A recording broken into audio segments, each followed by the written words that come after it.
இந்நாள் இனிய நாளாக அமைய ராமானுஜர் திருவடியை பற்றி பரந்தாமனை அறிவோம். தினம் ஒரு நாராயணீயம்.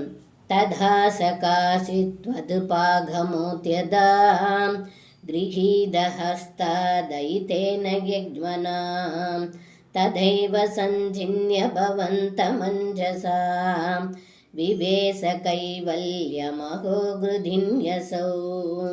இந்த பாடலுக்கு அர்த்தம்: ஏ குருவாயிரப்பா, தங்களை கண்ட அந்தன பெண்களில் ஒருத்தி தங்களிடம் வருவதற்கு முயன்ற பொழுது அவளது கணவன் கைகளை பிடித்து இழுத்து தடுத்தான். அவள் அப்பொழுதே தங்களை தீவிரமாக தியானம் செய்து தங்கள் ஸ்வரூபத்தில் கலந்து விட்டாள். எளிதில் அடைய முடியாத அந்த கைவல்ய பதவியை அடைந்தாள். இது என்ன வியப்பு! இதுவன்றோ புண்ணியம் என்று இந்த பாடலில் பட்டத்ரி சொல்கின்றார். சர்வம் கிருஷ்ணார்ப்பணம். ஸ்ரீ குருவாயூரப்பன் திருவடிகளே சரணம்.